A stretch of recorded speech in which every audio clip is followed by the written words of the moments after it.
Magandang umaga mga bata. Bago tayo magsimula sa ating aralin sa araw na ito, tumayo muna ang lahat para sa panalangin. Iupo natin ang ating mga ulo at tayo'y manalangin. Panginoon, kami po ay nagpapasalamat sa umagang ito sapagkat binigyan mo po kami ng panibagong araw. Hinihiling ko po na sana gabayan mo po kami at ilayo mo po kami sa kapahamakan. Yan po ang aming hinihiling sa ngalan ng Panginoon. Amen. Amen. Ngayon naman, sisimulan natin ang ating umaga ng may sigla at saya. Magbibigay muna ng pampasiglang bilang si Binibining Baluan. Sige, Binibining Baluan, pamunahan mo ang ating pampasiglang bilang para sa umagang ito. Magdula-dula, tab, 1, 2, 3. Magdula-dula, tab, 1, 2, 3. Magdula-dula, tab, 1, 2, 3. Sama niini. Sunda, sunda, sunda siya. Sunda, sunda, sunda siya. Sunda, sunda, sunda siya. Oh, wala na sa'y puli. Okay, maraming salamat Binibining Rider sa iyong naibigay na pampasiglang bilang para sa umagang ito. So, sa palagay ko, nabuhayan namin yung mga katawang lupa sa umagang ito. Maaari na kayong umupo. Sa muli mga bata, magandang umaga. Ngayon ay mag-check ako ng liban at di liban. Itaas lamang ang kamay kapag kayo ay narito at sabihin lamang na wala po kapag wala ang inyong kaklase. Maliwanag ba? O siya, salamat at walang liban sa araw na ito. Sa araw na ito, ang ating tatalakayin ay bangkay aralin sa Filipino for Wika. Ang layunin ng ating aralin sa umagang ito ay tukuyin sa mga salitang nabasa na nagpapahiwatig o nagbabala. Letra B, pag-uuri ng mga pangungusap ayon sa gamit at kayarian. Letter C, gamitan ng mga iba't ibang batas ang pangungusap. So, sa ating layunin sa umagang ito, may ipapakita akong iba't ibang uri ng pangungusap upang mas maintindihan ninyo ang layunin ng ating talakayan sa umagang ito. Basahin mga bata at pansinin ang mga pangungusap na nakapaskil sa pisara. Sa unang bilang. O makinig ng maayos ha at basahin ng mabuti ang nasa pisara. Unang bilang, pakibasa. Namangha si Renny nang mabasa ang nakapaskil sa harap ng kanilang tahanan. Pangalawa, bukas ay magsadya po kayo sa taong napagsalitaan ng lupa at sabihin makikipag-ayos po tayo. Pangatlong bilang, huwag po kayong mag-alala. Sa pang-apat na bilang mga bata, ang pangungusap ay bakit kaya? Ano ang nangyayari? Sa ikalimang bilang, Inay, Itay, narito na po ako. So, pansin ninyo sa mga nakapaskil sa ating pisara, ano-ano ang mga ito? Tama, ito ay mga pangungusap. At mga bata, ano naman kaya ang pangungusap? May ideya ba sa inyo dito? Kung wala, ganoon at makinig kayo. So, ang pangungusap ay lipo ng mga salita na buo ang diwa.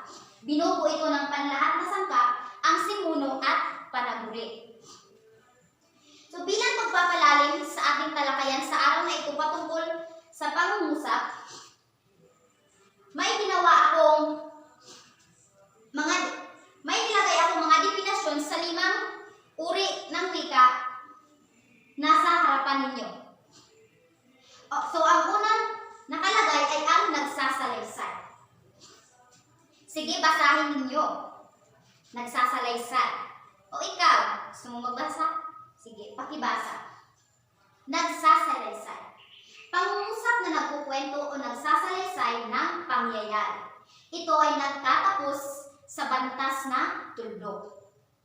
Ang pangalawa ay pautos.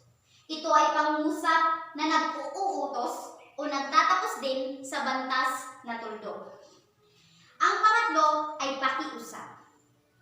Ang pakiusap ay pangungusap na nagsasaad ng paghingi ng pabor. Ito ay ginagamitan ng magagalang na salita upang makiusap, na maaaring magtapos o nagtatapos sa tuldok at tandang pananaw. Ika-apat ay ang patanong. Ang patanong ay pangungusap na naghahanap ng kasagutan at nagtatapos sa bantas na tandang pananaw. Ika-lima ay ang padamdam.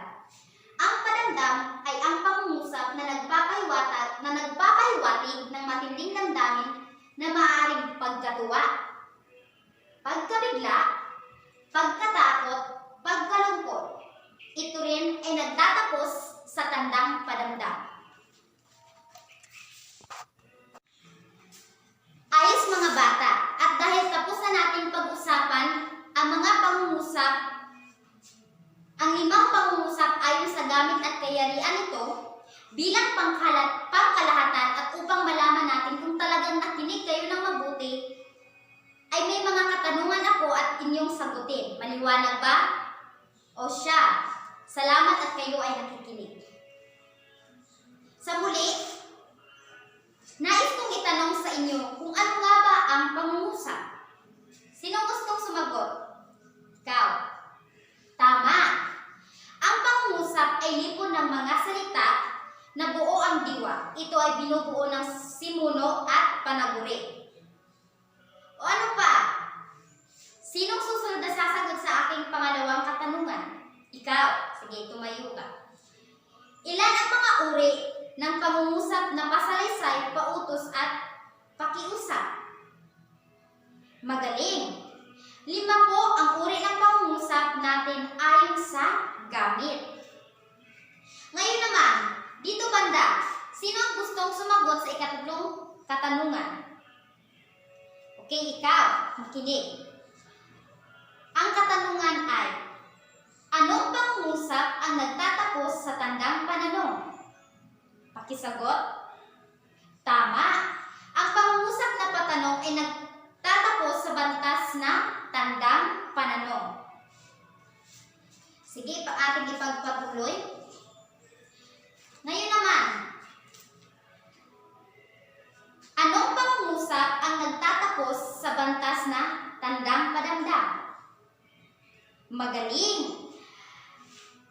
Mga bata, ang pangungusap na padamdam ay nagtatapos sa bantas na tandang padamdam.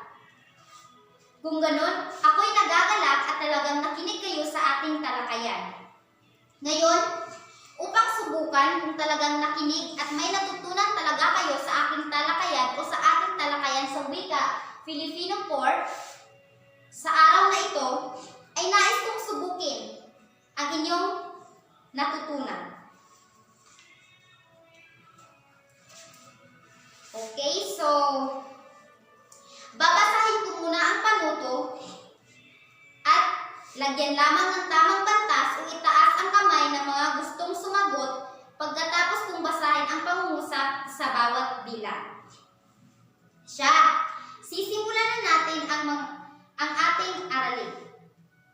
Ang ating gagawing aktibidades upang malaman kung may natutunan kayo. So, sa unang bilang,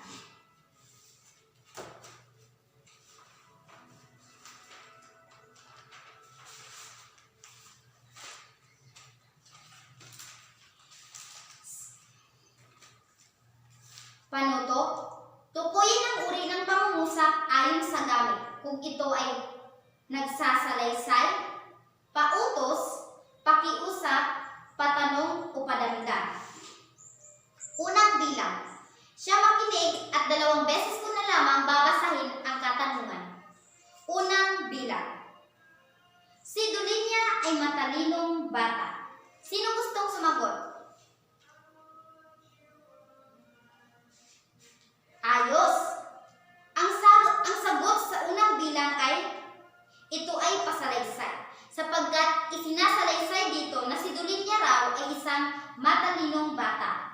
At ano naman kayang bantas ang gamit dito? Tama!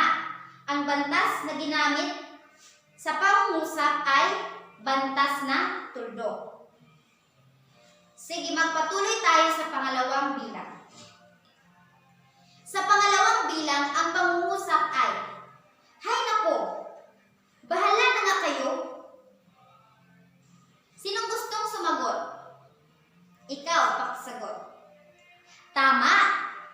Ang pangalawang bilang, ang pangungusap na ginamit ay padamdam.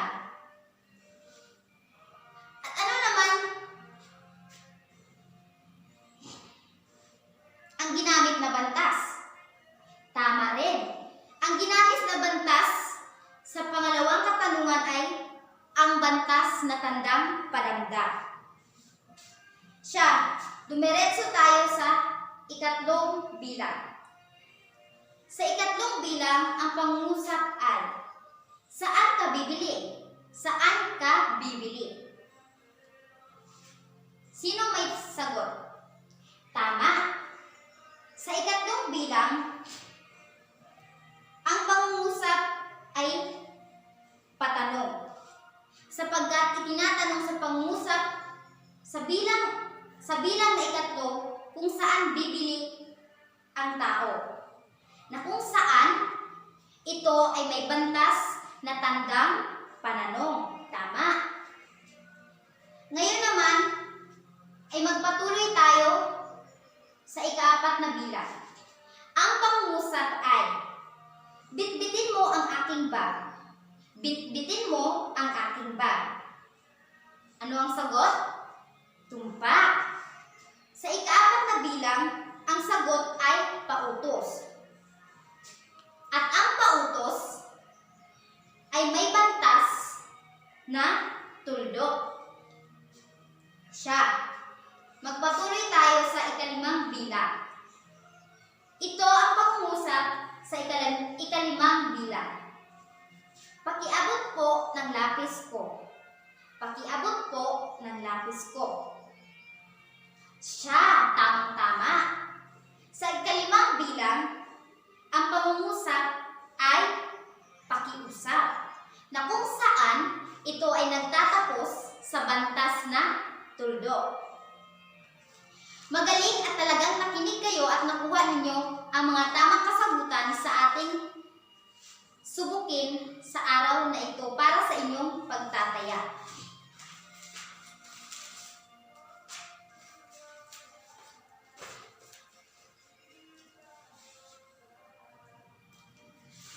Ngayon, upang mas subukin pa ang inyong kaalaman kung sa simula ng ating Banghay Aralin Filipino 4, wika, hanggang sa mga pangungusap, kung nakinig at mas inintindi ninyo ang aking naituro sa inyo para sa umagang ito, susubukin natin uli ang inyong kaalaman.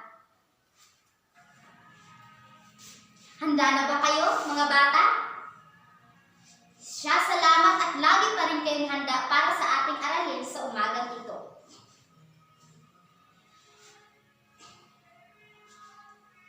Para sa ating gawain sa pagtataya,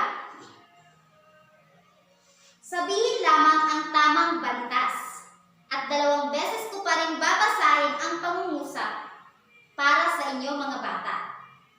O siya, handa na ba kayong makinig at sagutin ang aking katanungan? Mabuti, mga bata. Unang bilang. Okay, makinig ha, makinig.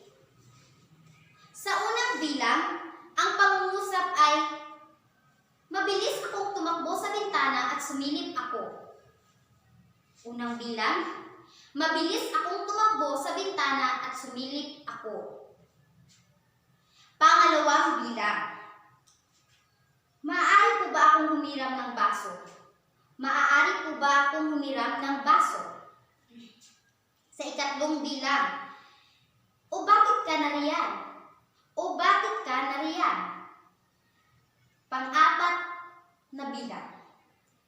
Dito na ba sila patutulugin? Dito na ba sila patutulugin? Ikalimang bilang, makinig. Nako, malakas ang ulan.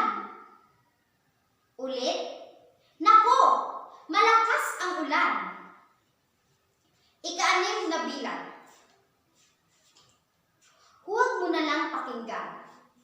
Huwag mo na lang pakinggan. Ikapitong bilang. Kumain na kayo. Kumain na kayo. Ikawalong bilang. Napanganga ako nang makita ko siya. Napanganga ako nang makita ko siya. Ikasyam na bilang. May ulam na po ba kayo? May ulam na po ba kayo? Ikasampung bilang. Humanda ka sa akin. Ikasampung bilang. Humanda ka sa akin.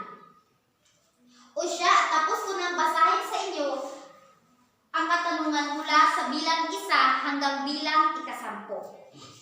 Ngayon, ay akin nang aalamin ang inyong mga kasagutan mula sa unang bilang hanggang sa 10 bilang. Okay, sige. Alamin na natin.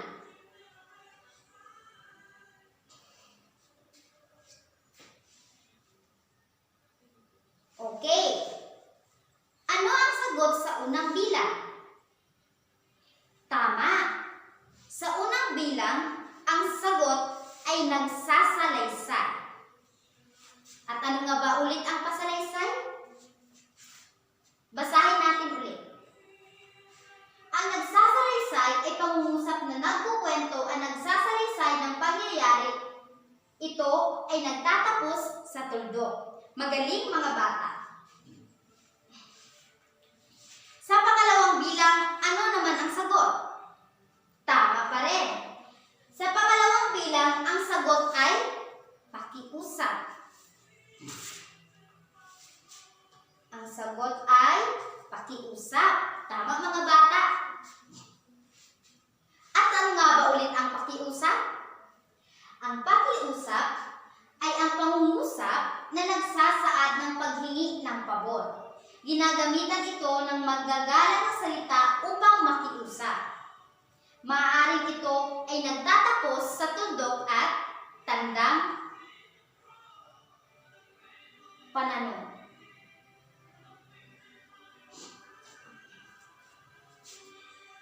Ngayon naman mga bata, ano ang kasagutan sa ikatlong bilang? Sa inyo, ano ang kasagutan sa ikatlong bilang? Tama mga bata. Ang kasagutan sa ikatlong bilang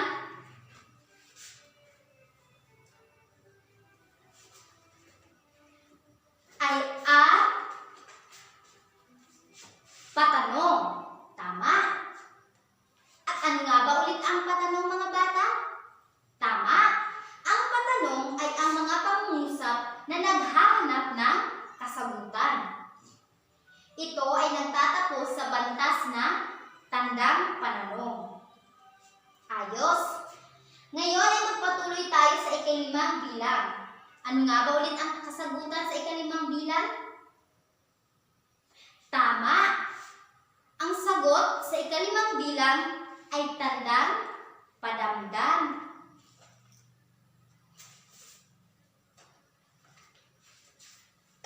Oo, padamdam ang kasagutan sa ikalimang bilang. Mga bata, ano nga ba ulit ang padamdam? Tama.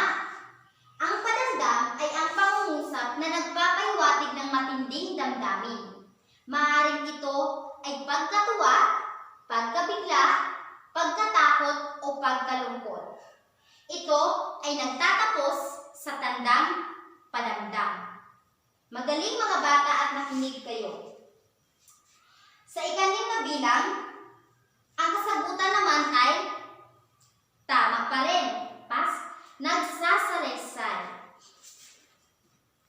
Nagsasalaysay. Sa ikapitong bilang, ang sagot ay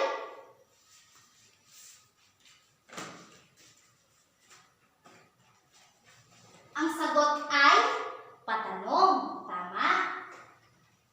Sa ikawalong bilang, ang sagot mga bata ay nagsasalaysay. Tama. Buti at nakinig kayo.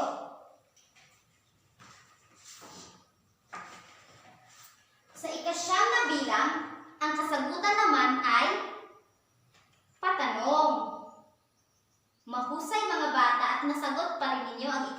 na bilang. Sa ika-10 bilang, ang kasagutan naman ay tama at hindi kayo nagkamali. Ito ay padamdam.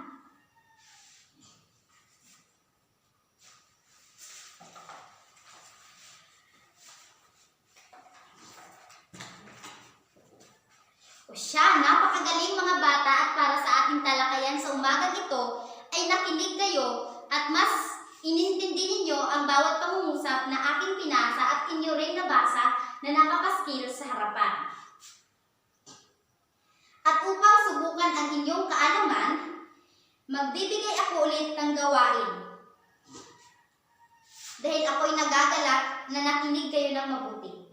Kaya naman, para bukas sa ating aralin, magbibigay ako ng takdang aralin. O siya, makinig ha, para makuha ninyo kung ano ang inyong gagawin pag-uwi ninyo sa inyong bahay. Sa inyong takdang aralin, sumulat sa inyong kwaderno ng tig-2 pasalaysay, pautos, pakiusap, patanong at padamdam. Uulitin ko, sa inyong bahay bilang inyong takdang aralin, sumulat sa inyong kwaderno ng tig-2 pasalaysay, pautos, pakiusap, patanong at padamdam. Maliwanag ba mga bata? Salamat at maliwanag sa inyo sapagkat alam kong kayo ay nakinig dahil sa ating mga sukukin ay nasagot ninyo ang aking mga katanungan.